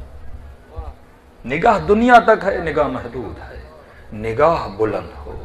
اب میں نے بچے کی مثال دی تھی آپ کو کہ مولا فرماتے ہیں یہ دنیا جو دیکھ رہے ہو نا، یہ رحم اور شکم مادر کی طرح ہے. اب آپ کسی سے پوچھا جائے نا کہ ماں کا پیٹ بڑا ہے یا دنیا بڑی، کیا بڑا ہے؟ تو جواب تو دیجئے. دنیا شک ہے ماں کا پیٹ بڑا ہے کیا؟ دنیا بڑی ہے نا، ماں کا پیٹ چھوٹا، دنیا بہت بڑی. فرماتے ہیں یہ دنیا عالم برزخ کے سامنے ماں کے پیٹ کی طرح ہے. یہ دنیا عالم برزخ، مولا علی کی مثال ہے کہ جنین. مولا فرماتے ہیں یہ دنیا عالم برزخ یعنی جہاں تو مرنے کے بعد جائے گا وہ، اور یہ ایسے ہے جیسے ماں کا پیٹ. پہلا پیٹ جس میں تو جاتا ہے وہ ماں کا پیٹ ہے، دوسرا پیٹ جس میں تو آتا ہے وہ دنیا کا شکم ہے. تبھی دنیا کو ماں کا درجہ ملا. سندھی میں بولتے ہیں نا دھرتی ماں. کیوں بولتے ہیں؟ دنیا ماں کا درجہ رکھتی ہے نا. یہاں تو پلتا ہے، یہاں تو بڑا ہوتا ہے، یہاں تو پنپتا ہے، یہاں تو عبادت کرتا ہے، یہاں تو ثواب کماتا ہے. اتنی بعض اوقات کلام معصوم میں دنیا کی مذمت اور پھر اتنی تعریف بھی دنیا کی، انسان پریشان ہو جاتے ہیں. مولا ایک طرف مذمت کر رہے ہیں، کہا جو دنیا کی طرف بڑھیں اور دنیا کی لالچ کی طرف بڑھیں ان کی مثال ان کتوں کی طرح ہے جو ایک گندگی اور مردار کی طرف جاتے ہیں. ایک طرف مولا نے یہ کہا، دوسری طرف ایک بندے نے دنیا کی برائی کرنا شروع کر دی تو مولا نے کہا خبردار دنیا کی برائی نہ کر. دنیا متجر العلماء ہے، مسکن العلماء ہے. دنیا علماء کے رہنے کی جگہ ہے، دنیا عابدوں کے رہنے کی جگہ ہے. کہ مولا آپ کی سمجھ ہی نہیں آتی، کبھی اتنی برائی اور کبھی اتنی تعریف. کب برائی ان کے لیے ہے جنہوں نے دنیا کو دنیا کے لیے لیا، اور اچھائی ان کے لیے ہے جنہوں نے دنیا کو آخرت کے لیے لیا. اب کیونکہ مثال مولا کی ہے، میں ذرا اس مثال پہ تھوڑی دیر زیادہ بات کرنا چاہوں گا. امام نے فرمایا دنیا کا جنین ہے، سمجھو تو جنین ہے شکم مادر میں. دنیا عالم برزخ کے مقابلے میں ماں کے پیٹ کی طرح ہے. ماں کا پیٹ جتنا چھوٹا دنیا کتنی بڑی. اسی طرح دنیا ماں کا پیٹ، عالم برزخ دنیا کی طرح اتنا بڑا ہے کہ جتنی لذتیں بچہ ماں کے پیٹ میں لیتا ہے اور اتنی لذتیں تو دنیا میں لیتا ہے، اور جتنی لذتیں بچے کے لیے ماں کے پیٹ سے باہر ہیں اتنی لذتیں دنیا کے پیٹ سے نکلنے کے بعد عالم برزخ میں ہیں. کمپیئر کرتا جا کہ دنیا کتنی چھوٹی ہے، عالم برزخ کتنا بڑا ہے، ماں کا پیٹ کتنا چھوٹا. بچہ شکم مادر میں کتنی لذت لیتا ہے، اس کا سارا کھانا ماں کا خون ہوتا ہے. ہاں ساری اس کی لذت یہ ہوتی ہے. اب 5 منٹ کے لیے سوچو، جو بچہ ماں کے پیٹ میں بڑے سکون سے سو رہا ہے، اسے بولا جائے کہ ماں کے پیٹ سے باہر بھی کوئی بہت بڑی کائنات ہے، بولے گا پاگل کسی اور کو بنا، میری کائنات تو ماں کا پیٹ ہے، میں تو بڑے سکون سے وہاں رہ رہا ہوں. تو دنیا دار لوگوں کو بولا جاتا ہے نا کوئی باہر بہت بڑی کائنات ہے، کہتے ہیں مولویوں کی باتیں ہیں، میرا مزہ تو یہی ہے، میرا سکون تو یہی ہے، میری کائنات تو یہی ہے. مولا فرماتے اتنا پچھتائیں گے جب دنیا کے پیٹ سے نکل کے وہاں جائیں گے نا تو فقیر بن کے چلیں گے، کچھ بھی لے کر نہیں جائیں گے، بالکل اس بچے کی طرح. بارہا قرآن نے کہا لا یشعرون لا یعقلون لا یفقہون. تجھے سمجھ نہیں کہ عالم برزخ کیا ہے، تجھے پتا نہیں وہ کائنات کتنی بڑی ہے، وہاں کتنی لذتیں ہیں، تو تھوڑی سی لذت کے لیے اسے ٹھکرا رہا ہے، تو بڑا پچھتائے گا. اور فرماتے ہیں اگر زیادہ دیر بچہ اس پیٹ میں نہیں رہ پاتا، 9 مہینے 10 مہینے زیادہ رہے گا تو کس کو نقصان دے گا؟ ماں کو نقصان. بالکل اسی طرح اگر انسان زیادہ دیر تک دنیا میں رہے کس کو نقصان دے گا؟ دنیا کو نقصان دے گا. اب تصور کرے ٹنڈولا یار مثلا 5 لاکھ کی آبادی ہے، اب 5 لاکھ نے شادیاں کی، 5 لاکھ اور آ گئے. اب جنہوں نے پیدا کیا وہ مرے ہی نہ، کوئی زمین میں اتنا اناج نہیں، اتنی جگہ نہیں، گھر نہیں، زمین بھر جائے گی نا تو اللہ مجبوراً مارتا ہے. کہ کس کو نقصان ہوگا؟ دنیا کو نقصان ہو جائے گا. تو موت بھی ایک طرح سے دنیا کے لیے نعمت ہے، تیرے لیے ہو یا نہ ہو دنیا کے لیے نعمت ہے. دنیا کہتی خدا میں کتنا پالوں گی، ماں بولے گی خدا میرے پیٹ میں کتنی جگہ ہے، اب یہ 10 مہینے کا ہو گیا اور بڑا ہوگا تو میرے پیٹ کو پھاڑ دے گا نا. تو جتنا لوگ مریں گے نہیں، دنیا میں زیادہ ہوتے جائیں گے تو دنیا کا پیٹ پھٹ جائے گا، دنیا اس کا پیٹ بھر نہیں پائے گی۔ تو مولا نے جو مثال دی ہے بڑی دقیق مثال دی، کیونکہ یہ علی بن ابی طالب ہے، مولا کے کلام میں حکمت ہوتی ہے، یہ امام ہے اور کلام الامام امام الکلام ہوتا ہے، مولا کا کلام تمام کلاموں کا امام ہوتا ہے۔ فرمایا شکم مادر لمیٹڈ ٹائم کے لیے بچہ رہتا ہے، اور وہاں پہ اگر خدا نے بچے کو رکھا تو کسی مقصد کے لیے رکھا۔ غور سے سنیے گا، شکم مادر میں بچہ کسی مقصد کے لیے گیا۔ کیوں گیا؟ کیونکہ شروع میں یہ بچہ دنیا میں نہیں آ سکتا تھا، پیٹ میں اس کا جانا ضروری تھا، کوئی ایسا اس کو غذا دے جو کمپلیٹ ہو۔ ماں کمپلیٹ ہے، بچہ انکمپلیٹ ہے، کھانا کس سے لے رہا ہے؟ جو کمپلیٹ ہے۔ اب ماں اسے خون دے رہی ہے، اسے کمپلیٹ کر رہی ہے۔ فرمایا اگر ماں بچے کا خیال نہ رکھے تو بچہ ناقص پیدا ہوگا۔ ڈاکٹر بولے ماں کو یہ نہ کھاؤ، تمہارے بچے کو نقصان ہوگا، ہو سکتا ہے ماں کو پسند ہو، پر کیونکہ بچے سے محبت کرتی ہے وہ چیز نہیں کھائے گی، کس کو نقصان نہ ہو؟ بچے کو نقصان نہ ہو۔ تو تمہارے جسم میں بھی ایک بچہ ہے جس کا نام روح ہے، تو نے اس بچے کو پالنا ہے۔ اللہ کہتا ہے یہ نہ کھانا، نقصان کس کو ہوگا؟ اگر تو اپنی روح سے محبت کرے گا اس ماں کی طرح جس طرح وہ اپنے بچے کی عاشق ہے، تو کبھی اپنی روح کو نقصان نہیں دے گا۔ 9 مہینہ اس نے پلنا ہوتا ہے، بڑا ہونا ہوتا ہے۔ عجیب بات مولا کے کلام میں یہ ہے، مولا فرماتے بچہ بڑا ماں کے پیٹ میں ہوتا ہے، لیکن اسے وہاں جو کچھ دیا جاتا ہے وہ پیٹ کے لیے نہیں ہوتا۔ بچہ شکم مادر میں بڑا ہو رہا ہے، بڑا ہو رہا ہے تو اسے کیا مل رہا ہے؟ آنکھیں، انگلیاں، پاؤں، زبان، ہونٹ، سر، دھڑ، بدن۔ اب کیا یہ پاؤں سے ماں کے پیٹ میں چلے گا؟ کیا یہ آنکھوں سے ماں کے پیٹ میں کچھ دیکھے گا؟ وہاں تو اندھیرا ہے، کچھ بھی نہیں ہے۔ کیا یہ ماں کے پیٹ میں اپنے ہاتھوں سے کچھ کرے گا؟ نہیں۔ کہ مولا پھر وہاں کیوں دیا؟ کہ دیتا وہاں ہے لیکن دیتا یہاں کے لیے ہے۔ جو کچھ ماں کے پیٹ میں تجھے ملا وہاں کے لیے نہیں ہے، یہاں کے لیے ہے۔ اب دنیا بھی دوسرا پیٹ ہے، یہاں بھی جو کچھ تجھے دے رہا ہے یہاں کے لیے نہیں دے رہا، عالم برزخ کے لیے دے رہا ہے۔ اب بندہ نادان ہو سمجھے گا مال اللہ نے مجھے دیا یہاں کے لیے، اولاد مجھے دی یہاں کے لیے۔ ہاں بچہ وہاں بھی شکم مادر میں تھوڑا بہت کھاتا ہے سروائیو کرنے کے لیے، لیکن اگر زیادہ کھائے گا پیٹ خراب کر دے گا، زیادہ کھائے گا ماں کو نقصان دے گا۔ وہاں اتنا کھاتا ہے جتنے میں جسم سروائیو کر سکے۔ دنیا میں بھی اتنی نعمتوں کو استعمال کرنا جتنا تیرے دنیا کی ضرورت ہے، باقی کہاں بھیج دینا؟ عالم برزخ میں بھیج دینا۔ پھر آواز آئی من ثقلت موازینہ فہو فی عیشۃ راضیہ۔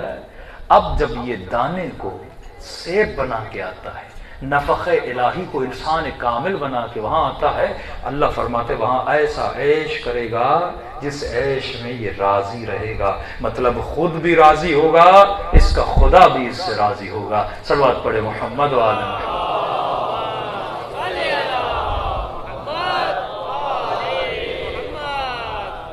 کئی ایسے واقعات ہیں جن لوگوں نے عالم برزخ کا سفر بھی کیا ہے۔ اللہ بعض لوگوں کو دکھاتا بھی ہے تاکہ شاید وہ ہمیں آ کر بتائیں اور ہمارا ایمان ترو تازہ ہو جائے۔ یؤمنون بالغیب، متقیوں کی پہلی نشانی غیب پہ ایمان رکھنا۔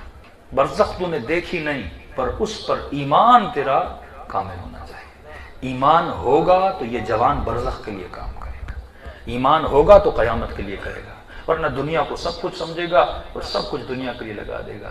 راشی بنے گا، شرابی بنے گا، بدکار بنے گا، دنیا کی لذتوں کے پیچھے دوڑتا رہے گا اور سمجھ نہیں پائے گا کہ خدا نے میرے بدن کے اندر ایک روح کا دانہ دیا ہے، اس روح کو میں نے بڑا کرنا ہے۔ اگر تو نے روح ظلم تو نفسی، میں نے ظلم کیا کس پر؟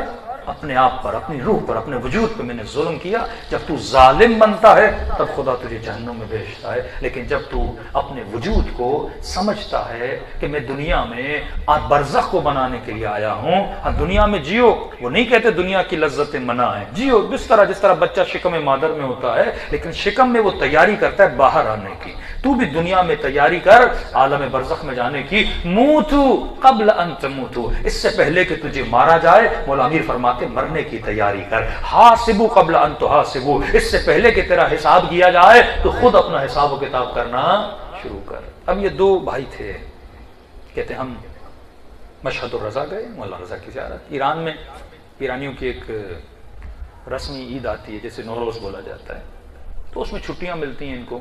نیا سال جب شروع ہوتا ہے تو کہتے ہیں 10-15 دن کی چھٹی ہوتی ہے، ہم چلے گئے امام رضا کی زیارت. 2 گاڑیاں تھیں، ایک میں دونوں بھائیوں کی فیملی، والدہ بھی ساتھ تھی اور والد کہہ رہے ہمارے فوت ہو چکے تھے.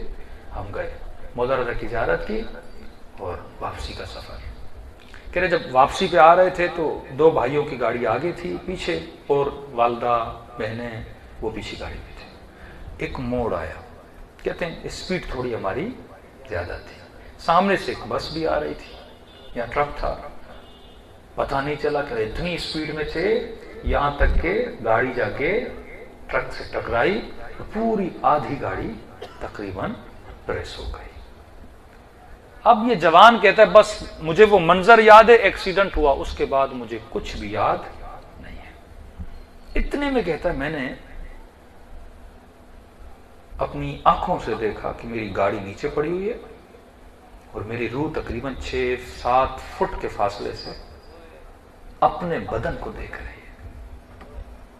اب دیکھ رہا ہوں گاڑی کا ایکسیڈنٹ ہوا، آدھی پریس ہوئی ہے، میں پھنس چکا ہوں اس گاڑی میں اور سارے مجھے نکالنے کی کوشش کر رہے ہیں. سامنے میرا بھائی بھی زخمی ہے، اس کو بھی نکال دیا ہے، لیکن میں پھنسا ہوا ہوں اور دیکھ رہا ہوں. پچھلی گاڑی سے میری والدہ آ کے پہنچی اور اس نے ایکسیڈنٹ دیکھا اور ماں نے رونا شروع کر دیا.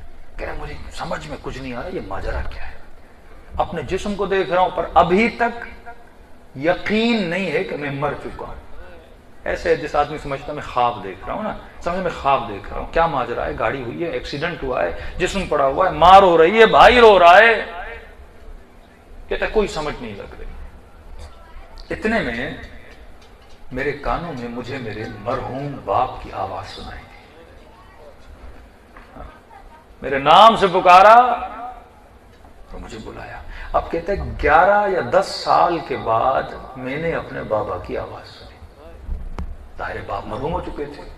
اولاد جو والدین سے محبت کرتی ہے اور آپ کو 10 سال کے بعد اپنے باپ کی آواز سنائی دے کتنی خوشی ہوتی ہے.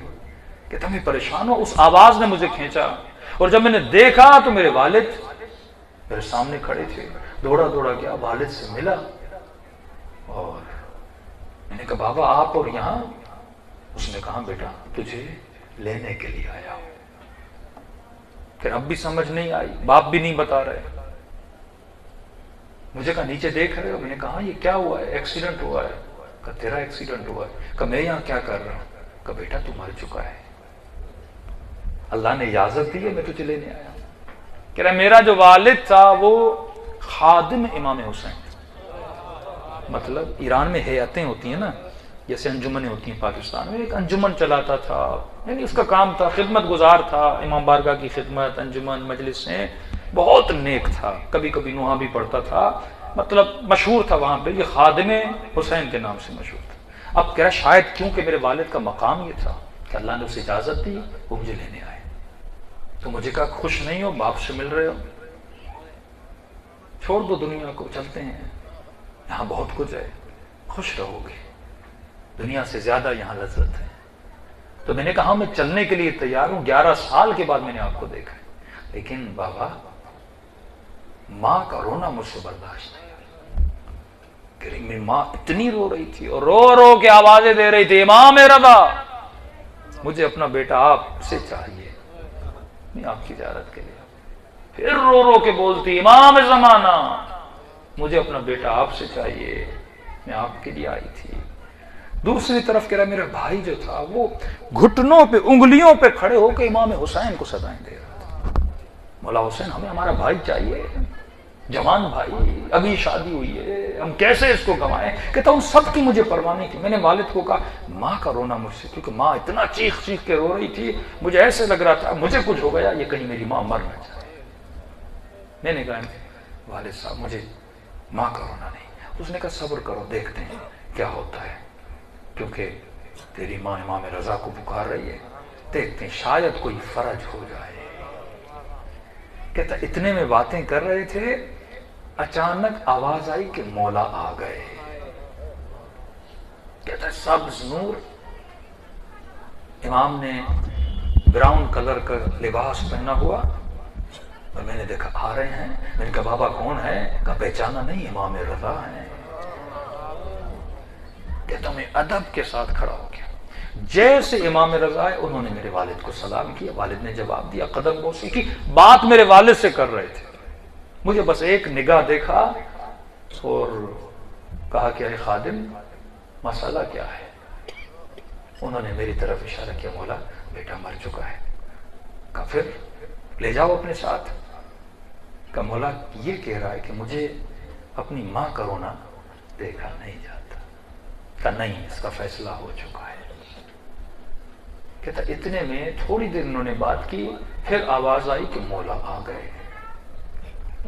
اب جب دیکھا ایک نورانی وجود تھا جو قریب آ رہا تھا، دوڑے میرے والد ان کے استقبال کے لیے۔ اب مجھے پتا چلا یہ وجود کس کا ہے، یہ حجت خدا امام زمانہ کا وجود ہے۔ صلوات پڑھیں مولا کی شان۔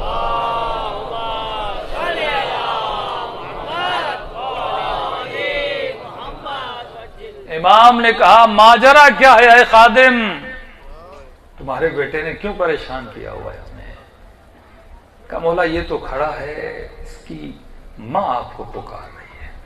اب کہہ رہے ہیں امام رضا بھی دیکھ رہے ہیں، امام زمانہ بھی دیکھ رہے ہیں کہ اس کی ماں چیخ چیخ کے پکار رہی تھی، اے امام رضا مجھے اپنا بیٹا واپس، اے امام زمانہ مجھے اپنا بیٹا واپس دو۔ کہتے دونوں امام آپس میں باتیں کر رہے تھے، کیا ہوگا؟ میں خاموش کھڑا ہوں کہ میرا فیصلہ کیا ہونا ہے۔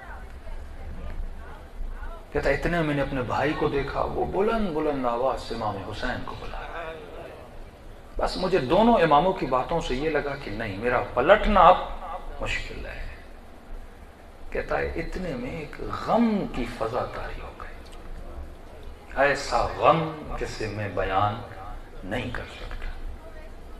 اور اس غم کی فضا کے بعد ایک آقا قریب آنا شروع ہوئے، اور جو آقا آ رہے تھے وہ اکیلے نہیں تھے، کئی جوان ان کے ساتھ تھے، اور جیسے قریب کرے اتنا ان کے وجود میں ہیبت نہیں، غم تھا کہ جیسے وہ قریب آتے تھے گویا میرے وجود میں غم بھرتا جاتا تھا، اور جیسے آتے گئے کہ میرے اختیار میں نہیں تھا، پہلے جو دو امام آئے میں نے ان کو دیکھا، اب جو یہ شخصیت آنے لگیں تو میرے اختیار میں نہیں تھا، خود بخود جو میرا سر ہے وہ جھکنا شروع ہو گیا، نگاہیں بالکل جھک گئی، اب میرے اختیار میں نہیں تھا، بالکل میں ایسے کھڑا تھا جس نے میرے سر کو پکڑ کے جھکا دیا، خود بخود میں جھک گیا۔ اور جیسے وہ قریب آئے تو دونوں اماموں نے کہا السلام علیک یا ابا عبداللہ۔ کہا ایسا ادب امام حسین کا امام رضا نے کیا، ایسا ادب امام زمانہ نے کیا۔ دونوں آگے بڑھے، کہ امام جیسے آئے تو تھوڑے جلال میں تھے، میرے والد کو کہا ہمارے خادم کیا ماجرا ہے، اس کی ماں ہمیں کیوں اتنا بلا رہی ہے، اس کا بھائی ہمیں کیوں اتنا بلا رہا ہے؟ کہ مولا مر چکا ہے۔ کہا کیا تم نے فیصلہ نہیں سنا کہ اب اس کا واپس پلٹنا مشکل ہے؟ میں نے کہا مولا سب کچھ اس کو سنا دیا، امام رضا نے بتا دیا، امام زمانہ نے بتا دیا، پھر کہا کیا مسئلہ ہے؟ کہا مولا یہ بھی آنے کے لیے تیار ہے۔ کہا پھر مسئلہ کیا ہے؟ امام حسین نے کہا مولا یہ کہتا ہے مجھ سے میری ماں کا رونا دیکھا نہیں جاتا۔ کہتا جب ماں کا نام آیا نا حسین منقلب ہو گئے، خاموش ہو گئے ایک طرح سے مولا حسین۔ اور ایک مرتبہ میری ماں کو امام حسین نے دیکھا ہوگا۔ کہتے پھر امام حسین تھوڑا آگے بڑھے اور دعا کے لیے ہاتھوں کو بلند کیا۔ کہ دعا کرنے کے بعد میں نے محسوس کیا کہ امام حسین میرے قریب آ رہے ہیں، کہتا جرت نہیں، گردن جھکی ہوئی، میں امام حسین کو دیکھ نہیں پا رہا، ادب کی وجہ سے گردن جھکی ہوئی ہے۔ کہ امام حسین بالکل جب میرے قریب پہنچے نا، یہاں شاید مجھے اجازت ملی میں اپنے سر کو اٹھاؤں۔ کہتے جیسے میں نے سر اٹھایا میری نگاہ مولا حسین کے چہرے پہ پڑی۔ کہتا یہ نگاہ ایک لمحے کی تھی، بس نگاہ پڑی، امام حسین نے کہا واپس چلا جا، تیری ماں کی خاطر ہم نے تجھے بھیج دیا۔ کہتا ہے خدا کی قسم ہے اگر پہلے حسین کے چہرے پہ نگاہ پڑتی میں پاؤں پکڑتا، مجھے واپس نہیں جانا، کیونکہ ایسا حسن، ایسا سکون مولا حسین کے چہرے میں تھا، کون واپس آتا۔ لیکن زیارت بھی مجھے آخر میں کروائی تاکہ میں شاید یہ بول نہ پاؤں، کہ مجھے کہا واپس چلے جاؤ۔ کہ پھر میں نے جب آنکھ کھلی تو میں نے خود کو ہاسپٹل میں پایا۔ یہ وہ ہیں جنہوں نے عالم برزخ کو دیکھا ہوا ہے۔ شاید یہ پیغامات ہمارے لیے ہیں کہ مومن دنیا سب کچھ نہیں ہے، اگر پردے ہٹ جائیں تو اس عالم کو دیکھ لے، ایک لمحے کے لیے بھی اللہ کی مخالفت نہ کرے، دنیاوی لذتوں کے لیے خود کو تباہ و برباد نہ کرے، اس جسم کو اپنا خادم بنا اور روح کے دانے کو ولایت کے درخت کے ساتھ تن و من بنا۔ دلوں کو کربلا لے کر چلیں۔ ایک آنسو خلوص سے دل سے بہایا جائے، انسانوں کے گناہوں کو بجھانے کے لیے کافی ہے۔ ایک آنسو خلوص سے دل سے، کمی نہیں ہے اہل بیت کے دروازے پر، کائنات کا میں کہتا ہوں سب سے بڑا گنہگار ہے، کوئی در اسے بچا نہیں سکتا سوائے در محمد اور آل محمد۔ لیکن نیت لے کر آؤ کہ مولا اب میں انسانی زندگی گزاروں گا، حیوانی زندگی سے نکلوں گا، اپنے وقت کو ضائع نہیں کروں گا، وقت وہاں صرف کروں گا جس میں میری آخرت کا فائدہ۔ یہ بہت المیہ ہے ہمارے انٹیریئر سندھ میں، جوان 3-3 گھنٹے ہوٹلوں پہ گزار دیتے، یہ کیا فائدہ، کیا ملتا ہے تجھے؟ ہاں اچھا نہیں ہے تو آدھا گھنٹہ قرآن پڑھ لے، نہج البلاغہ پڑھ لے، فرامین مولا پڑھ لے، ایک عقائد، ایک تاریخ اسلام کی کتاب پڑھ لے، کم از کم جس امام کو مانتا ہے اس کی زندگی پڑھ لے، علی نے زندگی میں کیا کیا، مولا حسن کی زندگی کیسی تھی، امام حسین کی زندگی کیسی تھی، کم از کم اپنے وجود میں یہ میموری جو خدا نے دی ہے اس کو اچھی چیزوں سے بھر، غلاظتوں اور نجاستوں سے نہ بھر۔ اگر پڑھنا نہیں آتا کیسٹس لے لے، اچھی چیزیں سن، آج کل وائس بک آ گئی ہیں ان کو سنا کر۔ کیوں ہمارے ملک میں وہ شیعہ ہو سنی ہو ہر مکتب کا بندہ کیوں پستی کی طرف ہے؟ کیونکہ اس قوم کو کتاب پڑھنے کی عادت نہیں ہے، بس جو مولوی کہتا جائے سنتے جاتے ہیں اور بڑا احسان کرتے ہیں۔ اصل ہے کہ خود پڑھ، تھوڑا بہت خود تحقیق کر، اپنے ننھے ننھے بچوں کو عادت دلا، چھوٹی چھوٹی کتابیں آتی ہیں، چلو اسلامی بک نہیں، بچے کو ناول لے کے دے دو تاکہ اس کو پڑھنے کی عادت ہو جائے۔ جیسے عادی بنے گا نا پڑھنے کا، اب یہ کبھی بھی علی کے دروازے کو چھوڑے گا نہیں، اس کو ہلکی ہلکی عادت دلا، آہستہ آہستہ کر کے انشاءاللہ اس تربیتی عنوان پہ کس طرح اپنے وجود کو ٹریٹ کریں یہ بھی مولا کے فرامین سے بتائیں گے۔ کربلا تربیت کا میدان ہے۔ یزیدیوں نے بتایا کہ ہم نے کوئی اپنی تربیت نہیں کی، اور قاسم نے کہا الموت لی احلی من العسل، بی بی سیدہ نے کہا ما رأیت الا جمیلا، یہ تربیت کا میدان ہے۔ ایک ایک امام کی روایات، تربیتی پیغام، ہماری زندگیاں کم ہیں پر ان کے فرامین اس زندگیوں کے لیے زیادہ ہیں۔ تو فرمایا زندگی ایسی گزار جس سے تیرا امام راضی ہو جائے۔ دلوں کو کربلا لے کر چلیں، سلام کریں اپنے آقا کی مظلومیت پہ۔ یہ سلام روح کی غذا ہے۔ کیسے ممکن ہے تو حسین کو سلام کرے جبکہ جواب واجب ہے؟ مولا تجھے جواب نہیں دے؟ ہاں؟ امام زین العابدین فرماتے عاشورہ کے دن میرا بابا ترس گیا تھا، کوئی میرے بابا کو سلام کرے۔ تبھی عاشورہ کے دن زیارت عاشورہ میں امام حسین کو 100 سلام کیے جاتے ہیں۔ 100 سلام کیوں؟ کہ میرا بابا ترس گیا تھا۔ کہ مولا کیا مطلب؟ کہ کسی نے اس دن میرے بابا کو مسلمان نہیں سمجھا تھا۔ یہی مصیبت مولا علی پر تھی کہ سیدہ نے کہا علی میں نے سنا ہے لوگ تجھے سلام نہیں کرتے، نبی کی بیٹی آپ سلام کی بات کرتی ہے، میں علی سلام کرتا ہوں، کوئی علی کو جواب نہیں دیتا۔ کتنا انسان گر جاتا ہے کہ جو ہادی ہے اسے قتل کرتا ہے، کتنا انسان حیوان بن جائے، علی اصغر کے گلے پہ تیر چلائے۔ جس نبی کا کلمہ پڑھے اسی کے اہل حرم کو لوٹے۔ 50 سال نہیں گزرے رسول خدا کو جاتے ہوئے، بازاروں کو سجایا گیا کہ علی کی بیٹیاں لائی جا رہی ہیں، درباروں کو سجایا گیا کہ نبی زادیاں آ رہی ہیں، اور ایسا سنگ دل ہو جائے مسلمان کہ اسے سمجھ ہی نہیں آئے کہ آل رسول کی مصیبت کیا تھی، اور ان کے گیت گائے جنہوں نے آل رسول کو قتل کیا۔ یہ حیوانیت کی نشانی ہے، یہ رذالت و ضلالت کی نشانی ہے کہ جب انسان گرتا ہے نا، پھر اتنا گرتا ہے کہ اپنے محسن کو برا بلا بولتا ہے۔ جس نبی نے دین سکھایا، ایمان سکھایا، جس نے ان بدبختوں کے لیے پتھر کھائے اور بول کر گئے مجھے کوئی اجر نہیں چاہیے، بس میری آل سے محبت کرنا، یہ اجر مانگا تھا، میری آل سے محبت کرنا، میری فاطمہ کو تکلیف نہ دینا، میرے حسن کو تکلیف نہ دینا، میرے حسین کو تکلیف نہ دینا۔ کہنے لگے ہاں یا رسول اللہ اجر ادا کریں گے، اور نبی ابھی گئے نہیں، کفن خشک نہیں ہوا کہ نبی کی بیٹی کے گھر پہ آگ لگا۔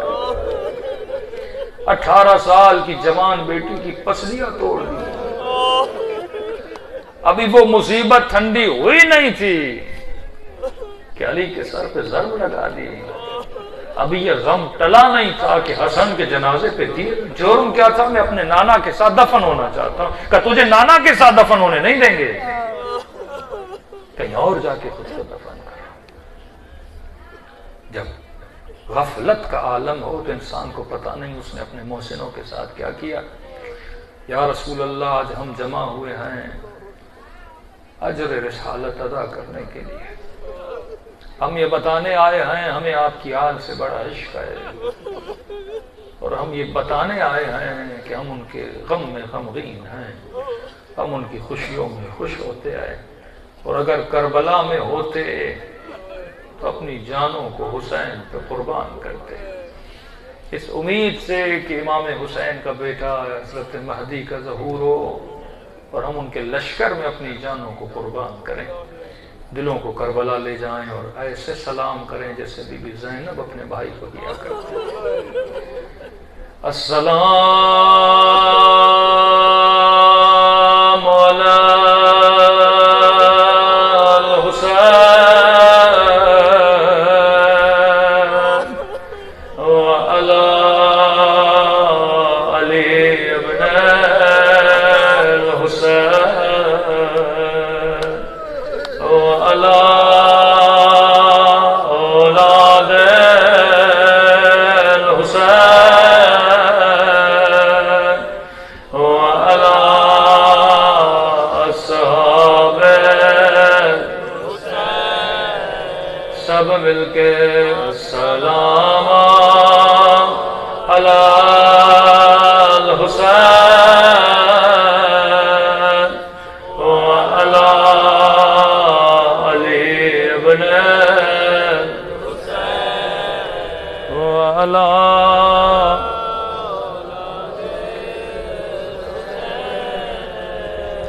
وعلی اصحاب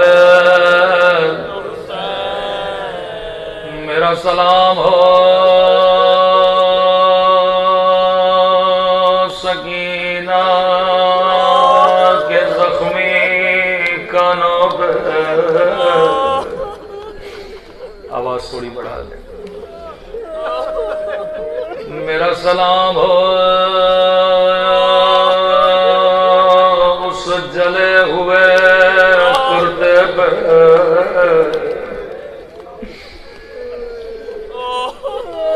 جسے زندان شام میں بچی کے بدن سے اتارا گیا، میرا سلام ہو رباب کی اجڑی ہوئی گود پہ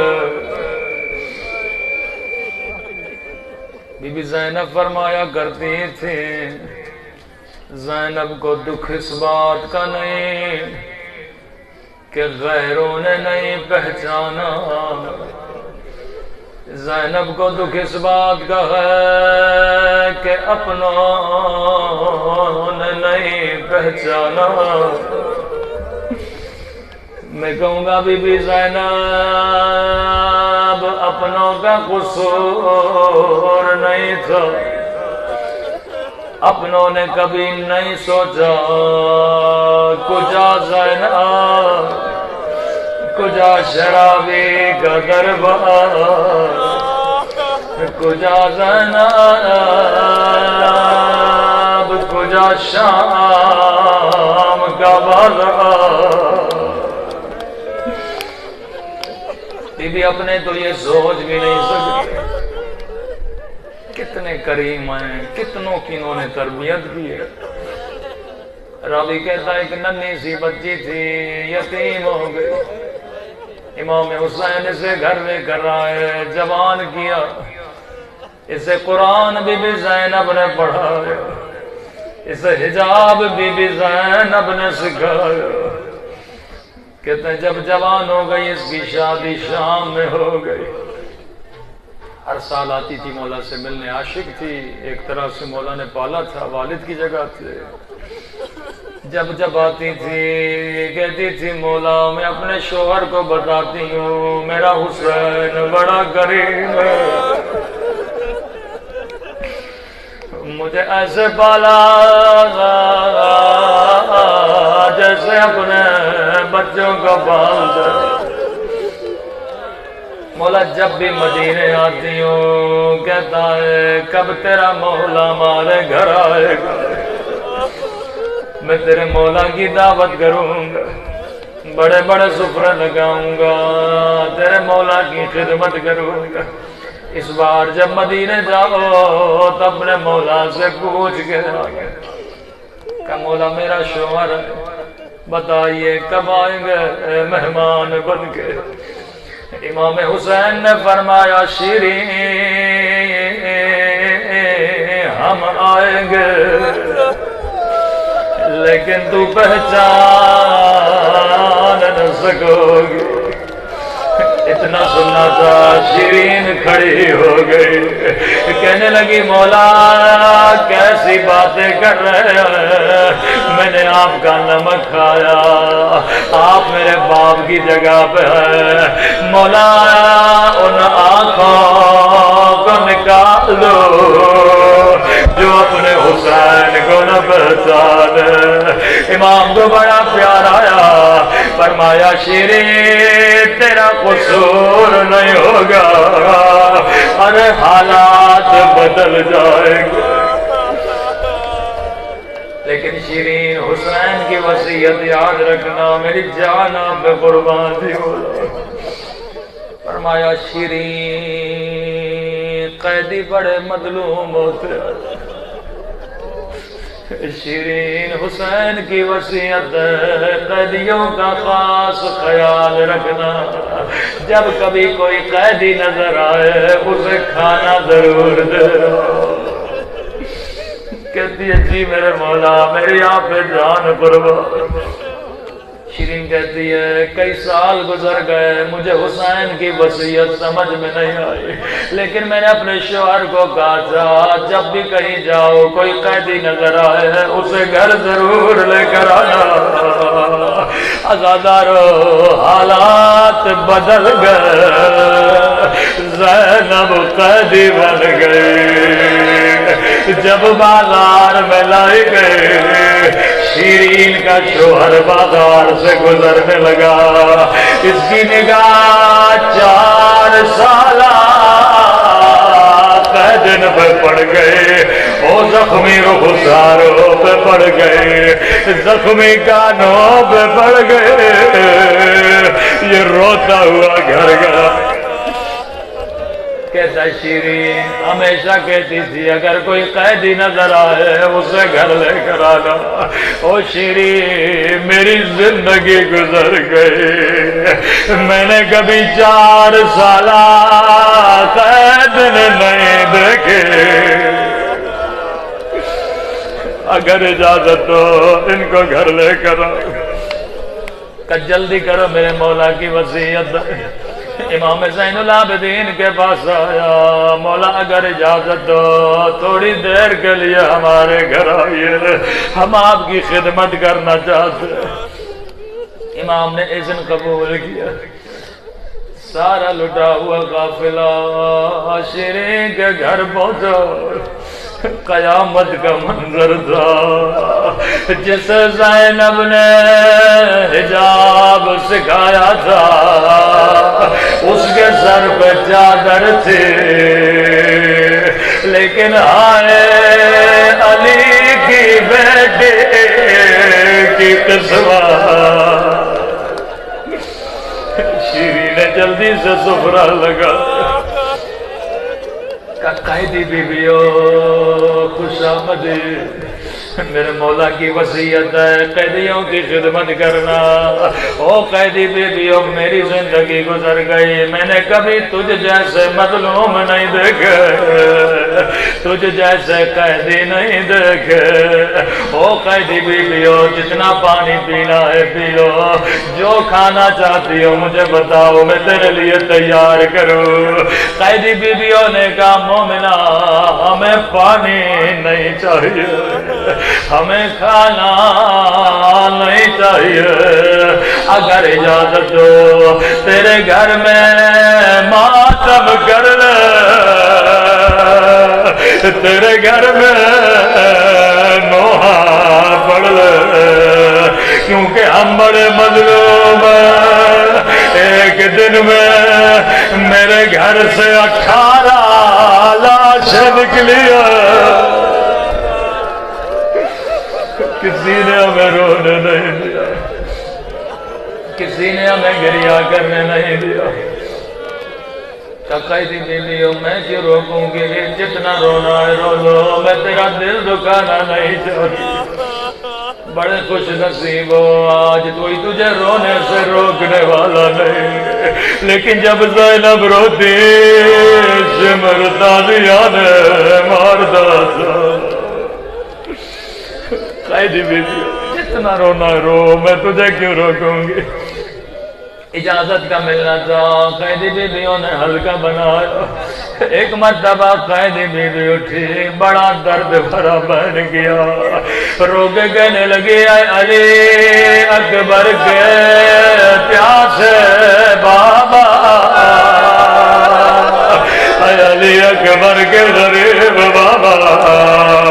جیسے اکبر کا نام سنا تھا شیرین نے کہا قیدی بیوی چپ ہو جا, اکبر میرے مولا کے بیٹے کا نام. اللہ اکبر میرے بچے قربان کرو. قیدی بیویاں بیٹھ گئے. شیرین تیرا گھر اجازت نہیں تو نہیں روئیں گی. نہیں قیدی بیوی تیرا دل دکھانا نہیں چاہتی, لیکن اکبر کا نام نہ لو. اگر تیرے مقتول کی کوئی بیٹی ہے اس کا نام لے کے بیان کرو, یا بیٹی کا نام آنا تھا. پھر سے کوئی قیدی بیوی اٹھی اور بیان کیا, رو کے گائے سکینہ کے پیاسے بابا, اے سکینہ کے غریب بابا. شیرین نے کہا قیدی بیوی چپ ہو جا, یہ تو مدینے والی بیوی کا نام ہے.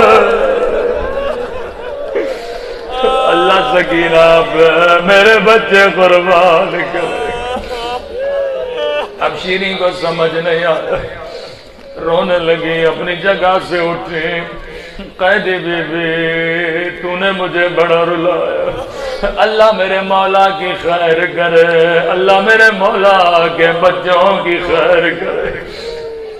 کہتے ہیں جو قیدی بیوی سب سے زیادہ رو رہی تھی شیریں جا کے اس کے قدموں میں بیٹھی کہتی ہے قیدی بی بی تو نے مجھے بڑا رلایا، میں تجھے آخری مہلت دیتی ہوں، اگر تیرے مقتول کی کوئی بہن اس کا نام لے کے بہن کرو، یا بہن کا نام آنا تھا عزادارو اب کوئی اور بی بی نہیں اٹھی، ایک مرتبہ خود زینب اٹھے اور بیان کیا آئے اجڑی ہوئی زینب کے پیاسے بھیا، آئے اجڑی ہوئی زینب کے غریب بھیا۔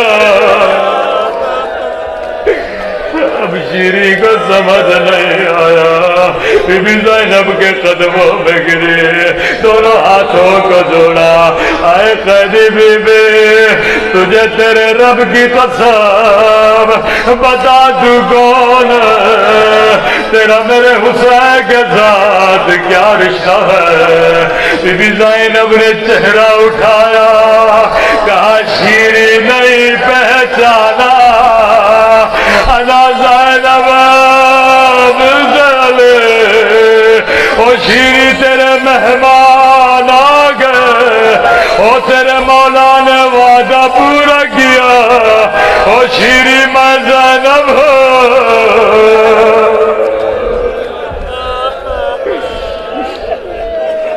شیریں بے ہوش ہو گئی۔ کبھی بھی اتنا بتائیے میرا عباس کہاں ہے؟ بی بی زینب نے کٹی ہوئی گردن دکھائی، کہا یہ میرا عباس ہے۔